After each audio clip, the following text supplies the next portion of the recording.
kì í ṣe oúnjẹ àárọ̀ ọjọ́ ní pákí o. Gbàgùdá pákí àgbọ̀gá àgùdá gbẹ̀mí ọmọ fatọ́dá kọ àwọn wọ̀nyẹn. wọ́n ní gbàgùdá pákí pa àwọn ń gbọ́ bọ̀ kò ń ṣe oúnjẹ tó jẹ́ láàárọ̀ ọjọ́ o.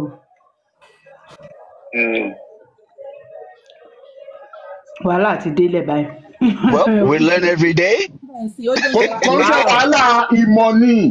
Ìmọ̀ ni. Òun náà ni mò ń sọ, òun náà ni mò ń sọ, níwà máa lọ máa ń rí blindly ni. Ó yẹ ká mọ oúnjẹ as a matter of fact. Ẹnìkan sọ pé ìrẹtẹ̀ méjì dárúkọ pákí lọ́dọ̀ tiyín ni, ṣé ẹ wá kì í? Ẹ wá kì fún wa. Ẹ wá kí ìrẹtẹ̀ onípákí o. Ẹ wá kì o. Ẹ jẹ́ ń bọ́lẹ̀. Tó wá sókè. Ẹ bọ́lẹ̀, ẹ jẹ́ kí bàbá Fáṣínà bá wa gbọ́ ìrẹtẹ̀ onípákí.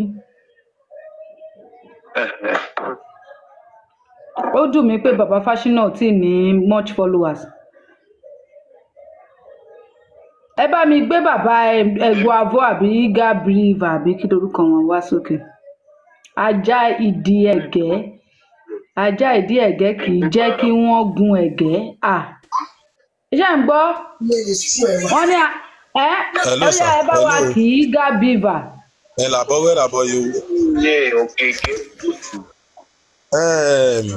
Nǹkan tí mo kàn fẹ́ sọ ń bẹ̀ ni pé mi dispute the fact sí bàbá wa sọ. Nǹkan tí mo try láti sọ ń bẹ̀ ni pé ẹ̀gẹ́ ni Ifá sọ ń pa Ifá ò sọ̀rọ̀ pákí. Bàbá Fáṣínà ń sọ sí pé Ifá tẹ̀ ń sọ yẹn pé ọ̀gẹ̀gẹ́ ni Ifá pé o pé kì í ṣe ẹ̀gẹ́. Àbí bàbá Fáṣínà? Network bàbá Fáṣínà gan-an dá. Irú kí lè lè báyìí. Ewé rẹ fẹ́ jọ ewé ẹ̀gẹ́ báyìí ṣùgbọ́n ọ̀gẹ̀gẹ́ ni fàpé ọ̀gẹ̀gẹ́ àgúnlà. Ṣé ń gbọ́? Wọ́n ní kì í ṣe ẹ̀gẹ́ o pé ewé ẹ̀ fẹ́ ju ẹ̀gẹ́ pé ọ̀gẹ̀gẹ́ ni Ifá pé ipe ọ̀gẹ̀gẹ́ àgúnlà so spread kí lẹ fẹ́ sọ? Àbórúbọyè o. Gbogbo àtọ̀ o bàbá wa. Nǹkan tí mo fẹ́ sọ ni wípé ṣẹ́rí àti ẹ̀gẹ́ àti ọ̀gẹ̀gẹ́ tí bàbá pè yẹn ó possible kí méjèèjì wà related. Nǹkan tó yẹ kí n sọ bẹ́ẹ̀ ni wípé ó possible kó yẹ pé kó tó di pé trade yẹn gan kó tó di pé ó common níjẹ̀bú ó possible kó yẹ pé wọ́n ti ń gbin kinní yẹn tẹ́lẹ̀ tó yẹ pé bóyá wọn ò wá padà gbin mọ́ because nǹkan tó yẹ kí n sọ bẹ́ẹ̀ ni wípé àìmọye àwọn exotic seed tó mú wá sí Africa tó mú wá sí ilẹ̀ Yorùbá gan tí ò tiẹ̀ sí tí ò wù tí ò wù dáadáa. No, kò possible because another babaláwo ni èṣù gbèmí wọ́n ní ọ̀gẹ̀gẹ́ igi àgúnlà so wọ́n ń sọ the same thing tí bàbá Fáṣínà náà ń sọ báyìí. Bàbá Fáṣínà ṣe máa bọ̀ lórí ìgbésẹ̀. Wọ́n ń ṣe nǹkan náà. Wọ́n ń ṣe nǹkan náà. Wọ́n ń ṣe nǹkan náà. Ọ̀gẹ̀gẹ́ yẹn tí wọ́n fi ń ṣe nǹkan tó fi gàrí ṣe léṣe. Ọ̀gẹ̀gẹ́ wọ́n ní pé ọ̀gẹ̀gẹ́ yẹn ìyá Big Joe ní ọ̀gẹ̀gẹ́ yẹn pé kí ni wọ́n fi ń ṣe ṣé wọ́n fi ń ṣe something tó jọ bí gàrí tó ń ṣe léni pé kí ni igi ọ̀gẹ̀gẹ́ yẹn igi àgùnlà yẹn ewé ló máa jẹ́. Ẹ ní sùúrù ìyá Àkẹ́jú ẹ jẹ́ kán ṣàlàyé ń gbọ́. Tẹ́ ẹ bá rí iye tó ìwé lẹ́yìn ó pè níbi tó ṣe wà wọ́n ń wá aṣọ ìdílé jẹ́ tó ṣe é ṣe lẹ́gbẹ̀ẹ́ rárá wọ́n fi àgbọ̀ pé ń wá aṣọ ìdí ọ̀gẹ̀gẹ̀ jẹ́. Ẹ̀tẹ̀ méjì sọ. Gbọ́ wọ́n ní iṣu ìdí ẹ̀ wọn kì í wá jẹ o wọn kì í wá jẹ ewé ẹ̀ nìkan ló dà pé ó wúlò. Ewé ẹ̀ náà ń lò. Kí ló ń lo ewé ẹ̀ fún bàbá mi? Oríṣiríṣi iṣẹ́ náà ni àwọn èèyàn ń lò láti fi ṣe oríṣiríṣi rẹ̀ ni wọ́n lè lò fáwúre àwọn míì náà sì tó lè lò fún iṣẹ́ míì náà tán bá mọ̀ iná fi ń pè lọ́gẹ̀gẹ́ igi àgùnlà aláyọ̀ bá ọ̀gẹ̀gẹ́ igi ọ̀là lógún ọ̀gẹ̀gẹ́ igi àgùnlà. Ṣé kí n send link sí yín kẹ́ máa bọ̀ àwọn 185 kan tẹ̀ tún follow yín kíkì ní yín ẹ̀ tún gbé pẹ́lí díẹ̀. Àbí tí wọ́n bá ẹsẹ̀ ra tí wọ́n bá ẹsẹ̀ fúnra lókun ó ti fẹ́ sùn. Ìyá ẹ pẹ̀lẹ́ ó yá ẹ lọ sùn ẹ má wọlé ó dàárọ̀ àsùnjí o. Hello baba Sacred Planet. Ọwọ́ àbí.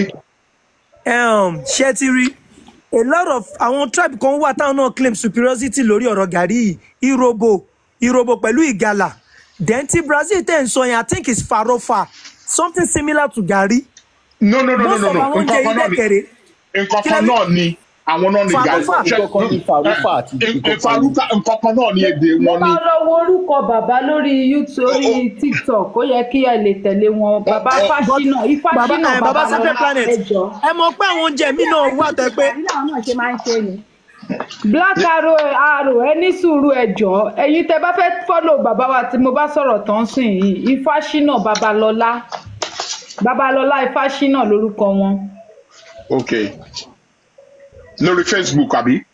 Rárá even lórí Facebook or YouTube lórí Facebook sorry jàre Ifáṣínà Babalọ́lá but lórí TikTok ni mò ń sọ orúkọ wọn Ifáṣínà Babalọ́lá. Oh okay ẹ ṣeun. Because wọn kì í wá sórí TikTok torí wọn ní follower wọn ọdẹ ní time láti wá sọ pé àwọn fẹ́ wá grow followers. Okay ó yé mi. So òun náà ní tí wọ́n ti fẹ́ lọ sùn ẹ ṣeun o baba Sacred Planet. Èmi ti fẹ́ bínú sí yín pé àwa kọ́la ni gàrí kẹ̀. Irọ́ ẹ máa torí bẹ́ẹ̀ ni mo ṣe sọ pé jẹ́ kí n gòkè torí táwọn èèyàn bá ń kíkín kílẹ̀mì kìíní yẹn. In fact we live to learn every day ẹ̀mí ò mọ ohun ìyá tí mo tún wá sọ pé gàrí tó tún wá ẹ mọ̀ pé ọmọ Ìjẹ̀bú ni mi ò fẹ́ kan mí lára bákan. Òun náà ni àwọn Ìjẹ̀bú lèmi náà Ìjẹ̀bú ni ìyá mi. Baba Sacred Planet. Àwọn Ìjẹ̀bú àwọn náà mú gàrí wá. ẹ má bínú ó já mi lára jẹ mo ṣe sáré bú èbúlẹ̀ kan ẹ má bínú. àárọ̀ mi bínú. ẹ mọ̀ pé àwọn tábà ti jábì kú báyìí ẹ mọ̀ pé àwọn tábà jábì kú báyìí ó máa ń já wa lára jẹ tó bá ti ń búrọ̀ wa. ok ìyá ó yá ẹ má bínú ṣe gbọ́ Sacred Planet. mi bínú. ṣé àwọn Brazil náà ló wá kọ́ wa bọ́n ṣe ń ṣe gàrí yẹn àti bọ́n ṣe ń gbìn ẹ̀gẹ́ yẹn ṣé àwọn náà wá kọ́ wa. Nǹkan tó wà bẹ́ẹ̀ ni wípé kò ń ṣe Brazil Portuguese. àṣà àwọn Portuguese ló wá kọ́ wa bọ́n ṣe ń ṣe gàrí yẹn bá ṣe ń blend ẹ̀ bá ṣe ń ferment ẹ̀ bá ṣe ń yan. bẹ́ẹ̀ ni but nǹkan tó wà bẹ́ẹ̀ ni wípé the way tá a ṣe ń ferment ẹ̀ bá ṣe ń yan yẹn bí àwọn Ìjẹ̀bú náà kọ́ ní kinní yẹn but Ìjẹ̀bú now use a better style a more updated style tó tún better ju gàrí tó produce ní Brazil gan lọ. They now became an expert at it. What I'm asking ni wípé ṣé àwọn ni wọ́n kọ́ wa ní gbogbo processing bá ṣe ń ṣe gàrí yẹn kò tí mo fẹ́ bọ̀ rárá o. Àwọn ni wọ́n kọ́ wa because gàrí tí wọn kò ní lumps bíi tiwa. Àwọn míì tí wọ́n jẹja máa tí wọ́n jẹ bí ẹja òróró. Tí wọ́n dàbí lẹ́bú. Ìdí tí mo fi agree tí mo ti tètè agree gbà tó sọ pé Portuguese ni wípé mo ń ṣiṣẹ́ ní Brazilian restaurant kan. Woman tó ní restaurant yẹn tó bá ti ṣe oúnjẹ tó ti ṣe rice ẹ̀wà àwọn ẹ̀wà tó máa ń yọ̀ yẹn wọ́n máa ṣe gàrí yẹn lọ́tọ̀ mú ọ̀gá gàrí ni kíní yìí ìgbà yẹn ṣẹ̀dé nílùú yìí àbí mi ò dá gàrí mọ̀ ni. so màtí wọ́n lọ bá mo wá ní kí lélẹ̀ wá ní manioca wípé farina di manioca so ìgbà tí mo wá wo mo wá fi sẹ́nu gàrí ni kíní yìí the Portuguese are making it go and look for it even nínú ìlú ìtàn ta gàrí fún wa farina di manioca lọ́kọ̀ sí. bẹ́ẹ̀ni. Portuguese dẹ̀ lọ ti ń kó wá síbí. Portuguese ni àwọn ní. Ṣé àwọn náà tún kọ́ wa bọ́n yẹn fẹ̀gẹ́ ṣe lá fún? Ṣùgbọ́n kò kan tó ti wá. Ẹ jọ̀ọ́ ṣé àwọn náà tún kọ́ wa bọ́n yẹn fẹ̀gẹ́ ṣe lá fún? Irọ́ o. Àwọn bàbá wa ó lè jẹ́ àwọn bàbá wa ló wá discover ní fúnra wọn. Wọ́n sọ àwọn basic things. A lójú wọn lọ ni a lójú wọn lọ. Thank you very much. Now we lójú wọn lọ. Kọ́kọ́ yàn ní nǹkan kan. Exactly. Okay. Mama wa lójú wọn lọ lọ́nà tó pọ̀ gan. Use of it. Exactly. Okay. Another example. Thank you so much, sir. Okay. Another example. Àwọn ẹbí gàrí ṣe fùfú. Okay. Another example ń sìn rice. Rice kì í ṣoúnjẹ wa. Wọ́n gbé wá ní. Right. But at the same time, okay. Thank you very much. Tọ́mọ́tò gbogbo argument tó ṣẹlẹ̀ kẹ́ best jollof rice bẹ́ẹ̀ lọ́jọ́ àwa la sọ di jollof rice tó di kìíní yẹn sè. So people now do exactly. Ó yàtọ̀ àwa la fi creative city wa ọ̀nà fi lo gàrí wọn kọ́ ṣe mọ́ òróró àtẹ̀já ẹja wọ́n máa jẹ́ja sínú ẹ̀ pẹ̀lú òróró tó máa ń jẹ́ direct ni. Thank you. àwọn tó lè fi máa ń jẹ́ nínú forest wọn àwọn Brazilian kan wọ́n tó máa ń jẹ́ nínú deep forest àwọn tó máa ń múra bí yẹn.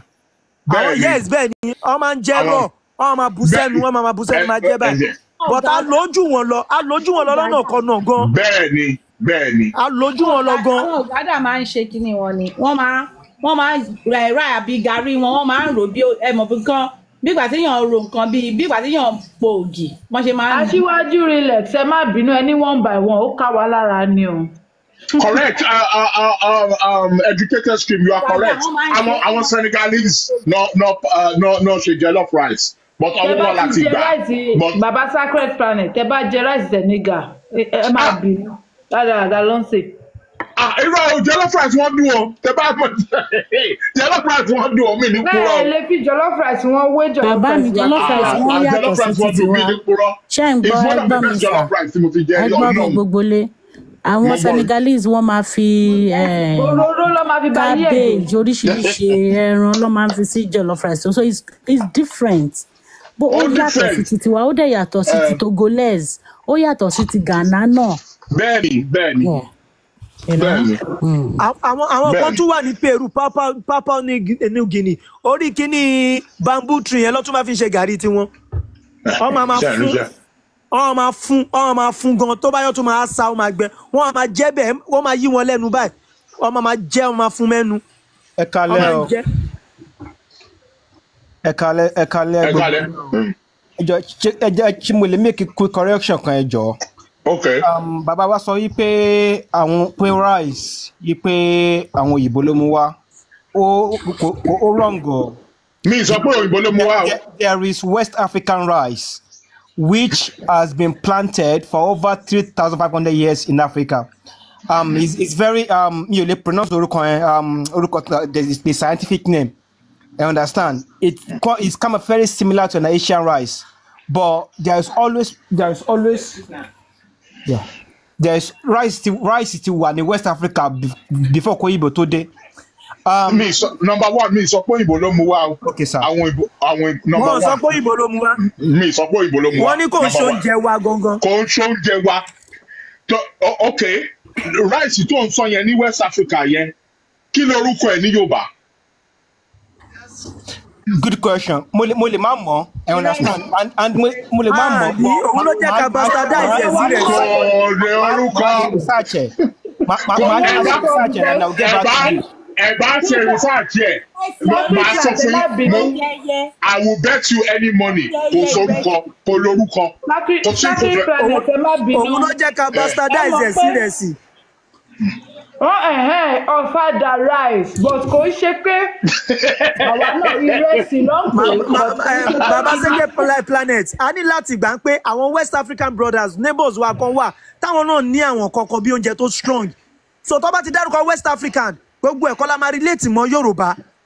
Oyè mi but ṣe mo pé Yorùbá là ń sọ bí and bí pé ọmọ Yorùbá ni wá okay and okay torí bẹ́ẹ̀ mo ṣe sọ wípé tẹ́ bá fẹ́ mọ history àṣà oúnjẹ tá à ń jẹ ẹ lọ sí di Ifá owns everything kò sóúnjẹ kan láyé yìí tí a jẹ tí ò sí nínú Ifá and you will know the origin.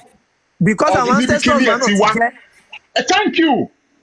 Our ancestors were together. Mi sọ pé in West Africa wọn ò ní kíní. Of course, ṣé bá dé Ghana, bóyá Senegal, wọ́n á ní àwọn oúnjẹ kan tó jẹ́ pé bóyá kò sínú kíní tiwa. But fine, ó wà ní West Africa. But tá bá ń sọ indigenous Yorùbá West Africa yẹn, ìdí ìfàlẹ̀ tí máa lè rí ráìsì kò sí níbẹ̀. Àbọ̀rọ̀ àbọ̀yè bàbá mi mo fẹ́ sáré rántí nǹkan kan bàbá tí mo pè é sìn ìgbà tí mo gbọ́ wọn wá sórí ètò mi nígbà yẹn tẹ bá wo ètò yẹn bàbá Sacred Planet ìgbà tí bàbá yẹn sọ bí bọ́ ṣe dá ayé that is ọ̀dọ̀ wa báwọn irúnmọlẹ̀ ṣe rọ̀ wá gbogbo ẹ̀ wọ́n wá sọ ní story yẹn pé ìgbà tí first àwọn ènìyàn tí adáríhurun tí àwọn irúnmọlẹ̀ gbé wá pé gbogbo wọn kú pé ìgbà tí wọ́n kú wọ́n tún lọ gbé lòmíì wá gbogbo wọn náà tún kú gbàtọ́ dé stage ìgbà tó ń bọ̀ láti ìwà àrùn wá sílé ayé wọ́n tún lọ gbé lòmíì wá wọ́n tún kú so ó dẹ̀ pé èṣù ọ̀dàrà báyìí sọ sórí ẹ̀ mo ti gbàgbé mọ́ bàbá ti jáde o mo ti rí ó dẹ̀ pé èṣù ọ̀dàrà òun onílé oríta òun ló wá lọ tó wá lọ bá wọn pé àwọn èèyàn tí Ọ̀rúnmìlà àǹkó tí wọ́n kó lọ pé gbogbo wọn ṣàǹkú kúkú pé kí ni wọ́n máa ṣe tí gbogbo wọn fi ní kú mọ́ wọ́n wá get to know wípé àwọn èèyàn yẹn wọ́n dá wọn pé they are meant to eat wọn dàbí àwọn irúnmọlẹ̀ tó yẹ pé they can last years without eating. Okay. tó ti yé yín so ìgbà yẹn ni wọ́n wá padà lọ sílé Olódùmarè lódà pé wọ́n wá lọ gba gbogbo àwọn grains all those things tí wọ́n wá gbìn tó wá jẹ́ oúnjẹ fún àwọn èèyàn yẹn láti survive so ó wà ní orí page mi màá lọ wá kinní yẹn so ẹni tó bá fẹ́ màá send ẹ̀ sí wọn èmi náà máa tún kinní yẹn wò láti lè gbọ́ pé ẹ mọ̀ pé atẹ̀ka gbòǹgbòǹgan so gbogbo bí tá bá dé tá bá tẹ̀ka dé tá bá tún wálé a tún máa ń kó àwọn little food àwọn oúnjẹ kan wálé a máa ṣe àwọn adẹ good gan ká tún show skills lórí ẹ̀ bí irú bàtà rí rẹ̀ sísìn a tún ṣe ìrẹsì ẹ̀yìn that is jollof rice ní Yorùbá ìrẹsì ẹ̀yìn so a tún ṣe àwa gùdù nu tá bá mú nǹkan ní nǹkan ní kí bóyá dán wa most especially oúnjẹ tá bá mú. ẹ wo chinchin buns kí ló ti puff gbogbo àwọn nǹkan yẹn táwọn oní nǹkan gan tó gbé wá gan tí wọn ò mọ̀ díẹ̀. ìmí gan tó bá gbé wá ìyá mi a kì í ṣe tẹ́ni tó ní ṣe rárá a kì í tọ̀ ṣe. Exactly. Hello, sir. Hello. Sherry, I'm not 100% I understand because when it comes to history, sometimes you have to feel room sílẹ̀. But they understand I understand. It's not. I'm not totally 100%. Of course, thinkers, we are learning. But Teba ka dictionary Ajayi Crowther of 1856 there about. The word rice to lombe olo seri cereal lo other than lo fun it can be either guinea corn or rice. I understand. Now teba wo nílẹ̀ Yorùbá teba lọ sí side Èkìtì o máa ń gbin rice gan bẹ́ẹ̀ inside Èkìtì ade ní ìgbìmọ̀ rice. I understand. Adẹ ní ọ̀fadà rice ọ̀fadà gan ìlú ni mo kì í ṣe orúkọ ìlú kan ní Ogun State ní ọ̀fadà. I understand. I might be wrong. I understand. I might be wrong. Like I said, I'm not totally conveyed. Don't worry. Go on. In the middle. So it's possible. Pé that food oúnjẹ wa ló kọ pé a ti lè lose a díẹ̀ tó ń pè. I understand because normally gan àwọn Yorùbá gan on fi bẹ́ẹ̀ jẹ local rice mọ́ anyway. tó bá jẹ́ if that statement is correct. nǹkan tẹ́mi máa fi báàkì ẹ̀ ni odù Ifá. ó yẹ kí oúnjẹ kan wà ń bẹ̀ tó jẹ́ wípé tán bá kí oúnjẹ wọ́n mọ̀ pé ìráìsì yìí náà ń sọ ń bẹ̀ yẹn o nítorí pé gbogbo nǹkan tó ń sọ yẹn àwọn odù Ifá predate everything all of it. Yes, so odù Ifá la máa lò as a reference point. Even when you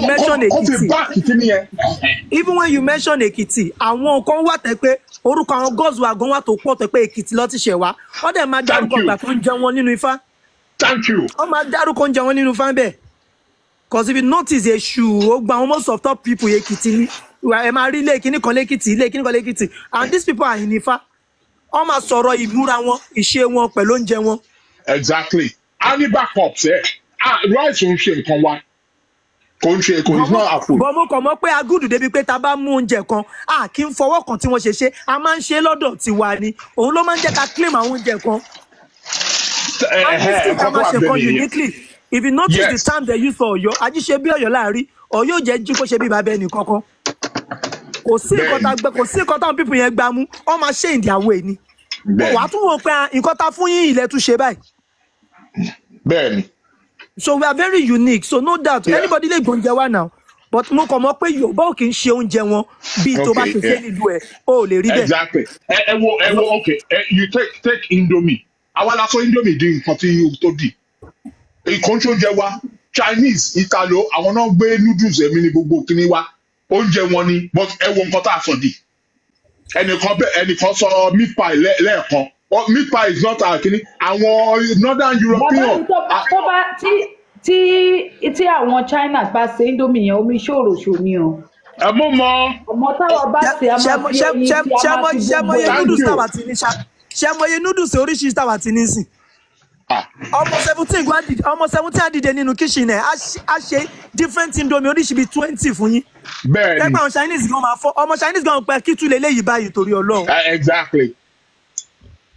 So àwọn olóyún creativity we are very skillful with food. We are very skillful with food. So kò lè jẹ́ ká mú actually mú àwọn oúnjẹ kan yàtọ̀ sáwọn oúnjẹ tó bá wá nípasẹ̀ ewé àmọ́ pa lè claim most of them. Yeah. Àwọn ọbẹ̀ wa. Ó gbà tán o. Orúkọ mi Fẹ́mi Adébáyọ̀. Mi tí mo ń sọ̀rọ̀ yìí. Brazil mo ń gbé for 17 years. Mo ní sẹ́yìn ni Fẹ́mi Adébáyọ̀ tó ń ṣe múvì ká tètè gba yín mú láti bí. Irọ́ wá kẹ́sì mọ̀ mi ti pẹ́ from Brazil. Mo ṣe máa ń sọ̀rọ̀ Brazil mo ti máa ń sọ̀rọ̀. Brazil bàbá ń sọ̀rọ̀ lẹ́ẹ̀kan nípa gàárì òun fẹ́ kọ́ mi sí. Mo fi gbàgbọ́ pé Brazil ló ní gàárì. Kí wọ́n pe gàárì ní Brazil wọ́n pè ní farinha de mandioca. Farinha de mandioca. Náà ni mo ti sọ. Nítorí níbi báyìí wọ́n wá ṣe lóríṣiríṣi tó pé tẹ́ bá ń jẹ súyà a máa tún dà sínú súyà tá a máa ń jẹ ní Brazil bí. I live in Brazil for 17 years. Tá a bá ń jẹ rice àti ẹ̀wà funfun ló máa ń sí wọn kì í mix àtàmọ́ ẹ̀wà funfun rice funfun kò sí ata. Wọ́n máa dín ẹran àbí adìẹ wọ́n á kó sórí ẹ̀ wọ́n á mú gàárì yẹn tó ń pè ní farinha mandioca yẹn wọ́n á ìfún mo lè pèsè fídíò kí n fi hàn ó wà lóríṣiríṣi. Wọ́n ṣàkóso pé wọ́n mix ẹ̀ mọ́ magi tó mix pé pẹ̀lú iyọ̀ tó pé ó dùn ẹ̀rọ tó bá dà sínú oúnjẹ báyìí tẹ́ bá ń jẹ ọmọ máa ń ní taste. Iyọ̀ gangan ni pẹ̀lú iyọ̀ yẹn gangan ni main way. Pẹ̀lú iyọ̀. Tí mo fi sọ pé because bàbá sọ lẹ́ẹ̀kan yẹn is true. Ó dà pé àwọn tó ń fi nǹkan bòdì láyé àwọn ancestors wọn tó ń fewé bòdì yẹn tó wà nínú igbó àwọn ló ń jẹ́ ju ibẹ̀ àwọn ló ń ṣe Papua New Guinea náà máa ń ṣe kinní yẹn. Òun ló máa ń wà lẹ́nu wọn tẹ́ bá ń rẹ́nu wọn nínú igbó òun ló máa ń wà lẹ́nu wọn tó máa ń funfun yẹn. Wọ́n máa ń jẹ́ gan. So nǹkan tí mo ní kí n kọ́ mi. Àwọn tó wà nínú rainforest wọn ó best oúnjẹ wọn nìyẹn àwọn tó wà nínú rainforest wọn. Wọ́n jẹ́ gan bí gan. Wọ́n máa ń miss ẹ̀ mọ́ oúnjẹ always wíwáyé. Àwa kọ̀ ya ọmọ alára láyà. Nǹkan tí mo ní kí n kọ́ mi nìyẹn. Ọmọ alára láyà. We are so blessed. Kọ̀ ṣáà gbé wá fún wa má wọrí gbé wá fún wa. Orí àpé. Ìwọ gbóúnjẹ yẹn wá. Bó ṣe rí nìyẹn. Creativity wa ló jẹ́ ká wà very creative bẹ́ẹ̀ so we can change food. Bàbá mi Sacred Planet ó kàn tún jẹ́ pé at the end of the day àtúwálé máa tún máa lọ gbọ́ string pé ta ṣe ní tó fi jẹ́ pé bàtà fi lọ tí àwọn kan ò fi follow ẹ̀ up mọ́ tẹ́gbẹ́ ibi tọ́dẹ̀ gbé lọ ló tún ti ń ṣẹlẹ̀ káàtú tó tún wá gba again history is very crazy. Yeah Otoni that is true Otoni. History is very crazy at the end of the day ẹ̀kọ́ tó wà máa gbọ́n pé àwọn agbọ́nla tún wà ní lípé lígbà kan ló lọ́ ńgbà kan. Otoni. History is very crazy. History you don't mess with history. History. Ẹ̀kọ́ rí pátá 10 years 30 mọ̀ nǹkan ẹyọ kan ẹ̀kọ́ rí pé next 11th year báyìí ẹ̀kọ́ tún gbọ́ nǹkan mí ní pé. Exactly. History. but as far as I'm concerned mo realize pé àwọn Papua New Guinea àwọn tó máa ń wà nínú igbó wọn yẹn wọ́n máa ń jẹ gàrí yẹn gan wọ́n máa ń wọn sẹ́nu báyìí ni wọ́n máa ń pò mọ́ ewé most especially iyọ̀ àwọn kan tó máa ń ṣe Papua New Guinea tó máa ń fún nínú ọ̀parun kíní bí ọ̀parun báyìí inú ẹ̀ lọ ti máa fún wọ́n máa bend ẹ̀ wọ́n máa ṣe technically wọ́n máa jomi inú ibẹ̀ mu èyí tó kún wọ́n máa fún wọ́n máa sa wọ́n á tún máa wọn jẹ wọ́n máa ń di sínú àpò bíi àpò táwọn yàrá máa ń fowó sí báyìí wọ́n máa di sínú ẹ̀ wọ́n á máa tọwọ́ bọ̀ wọ́n máa fún sẹ́nu wọ́n máa fún sẹ́nu. Another style tún nìyẹn o. Àwọn Papua New Guinea wọ́n wà nínú Amazon inú igbó tójò máa ń rọ̀ báyìí. wọ́n máa ń jẹ́ gan. Akọ̀ mo kàn mọ́ pa wà blessed gan. Ìjọba tẹ̀katẹ̀. At the end of the day, bàbá mi ó yẹ ètò gbogbo ẹ̀gbọ́n á tún máa yẹ̀wò gan. Akọ̀tún wa máa rí touches Yorùbá bẹ̀. Bẹ́ẹ̀ni. At the end of the day, a tún wá yẹ gbogbo ẹ̀ wò. A tún wá máa rí pé èèyàn bá influence nǹkan báyìí. Eléyìí ló lọ influence kíní níbi báyìí.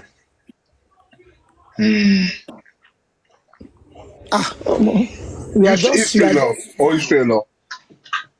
It's very good to understand history, especially nípa oúnjẹ. It's very interesting. Yes. We are very good. We are very good. We are very good, and I love that about my people, about my ancestors. So,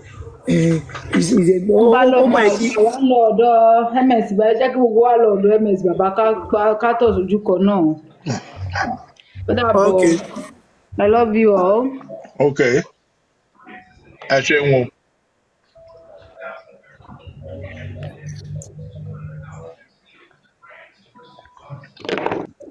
Mo ti follow yín Baba Sacred Planet.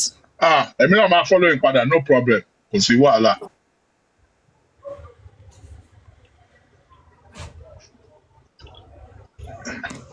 Mo ti follow yín padà náà.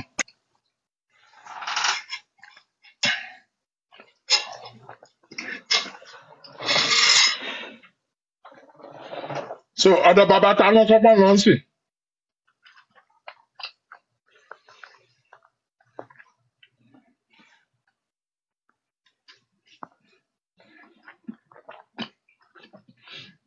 Gbogbo yín lọ.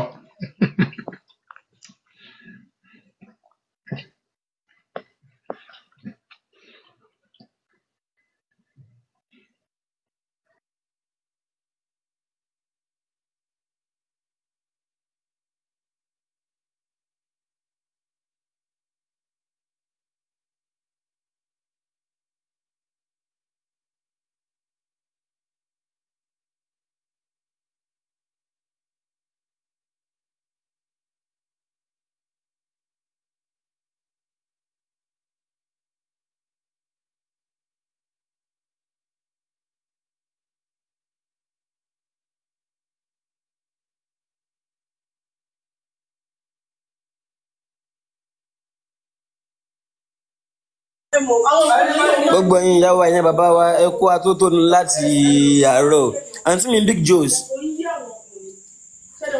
Àǹtí mi ṣáàtì mi Big Joes wà ń bẹ̀. Ẹ káalẹ́ ìyá àǹtí mi ẹ kú àtàárọ̀. Ẹ kú àtàárọ̀ mọ́. Big Joes mo kí yín o, orí mi rèé o. Mo kí yín sà.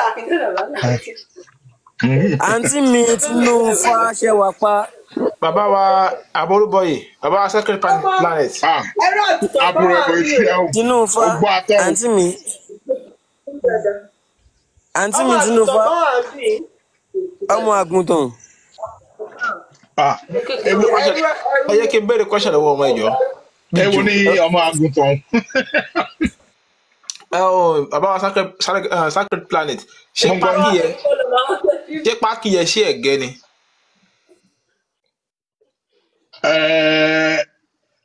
Irọ́ o. Irọ́.